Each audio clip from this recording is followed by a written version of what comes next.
Next on Outside Source, we're going to switch to Malaysia because its former Prime Minister, Najib Razak, has been sent to prison for his role in a vast financial scandal known as 1MDB. He got 12 years for abuse of power and more time for money laundering and breach of trust, plus a $49 million fine. Here's his reaction.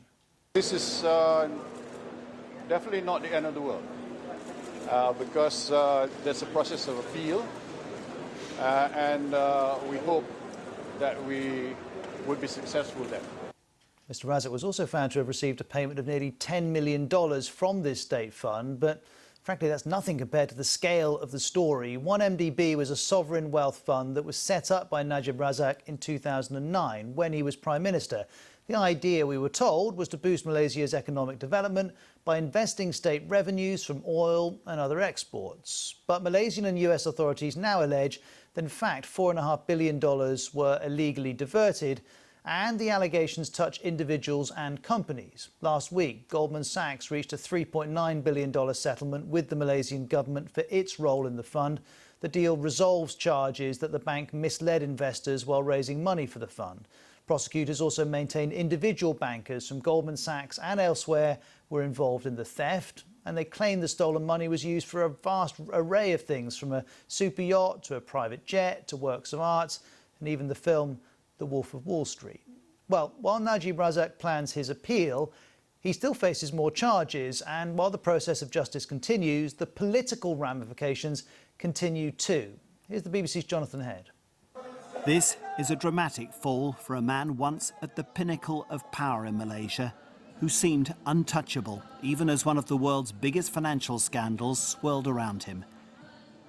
2 years ago, Malaysians, outraged by the excesses of those around Mr. Najib and the huge sums of money which had been stolen from 1MDB, voted him out, and with him, the party that had ruled Malaysia for more than 60 years. Mr. Najib was seemingly undeterred, still enjoying the support of many ethnic Malays who remain loyal to his party. But with this historic conviction, the first of such a senior figure, his long political career may now be at an end. Let's bring in Nisha Santarelli from BBC Marketplace, who's been covering this story from the very beginning. Let's talk about Mr. Razak. Tell me more about the other charges he's facing. Well, Ross, Najib Razak has basically gotten a conviction in the first of a total of 5 separate trials. And so these are expected to extend into 2021. And from the clip earlier, Mr. Najib seemed very optimistic given the fact that he now faces decades in jail from all these multiple charges and trials. But he is consistently denying any wrongdoing in relation to 1MDB, and so he is set and expected to appeal this conviction, and so he is probably going to be pouring a lot of money into legal fees to navigate his way out of this, given he is still an influential figure within his own political party. And if that's the former Prime Minister, help me understand what's happening to him and how it fits in with, say, that deal with Goldman Sachs. Well, I think that the conviction of Najib Razak in the trial today in Malaysia came as a surprise to many of us who've been watching this case. It was very encouraging for ordinary Malaysians, given they've been campaigning for years for greater accountability, transparency, and tackling corruption in government. And so to see such a decisive decision from the judge today in Malaysia really validates the views on the Malaysian justice system.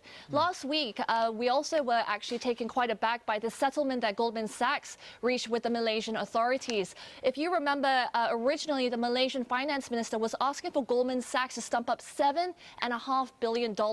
Instead, Goldman clearly showed its golden touch at negotiations. Goldman is, after all, a top US investment bank, and they managed to agree a $2.5 billion payout to Malaysia, with the other $1.4 billion coming from the sale of seized assets, some of those which you've already mentioned, the jet, the yacht, a hotel in Beverly Hills, even an Oscar that belonged to Marlon Brando.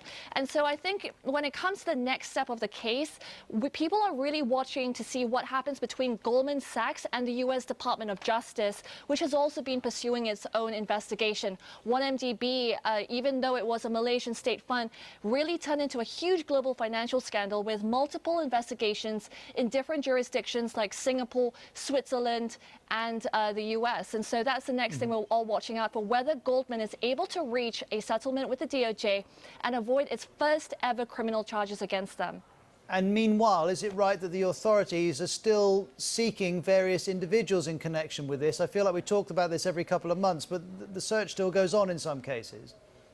So in terms of other people associated with this case, because it's such a sprawling thing, I'm just going to zone in on the alleged mastermind, this Malaysian businessman called Jho Low, who has been pictured over the years partying with A-list celebrities and throwing these lavish parties and spending habits that really is like something out of a Hollywood movie. You mentioned Wolf of Wall Street. So he is seen as the really big kahuna, but authorities aren't able to get a hold of him. He is believed to be hiding somewhere in China. But as long as he remains a fugitive from justice, 1MDB can never be really fully resolved.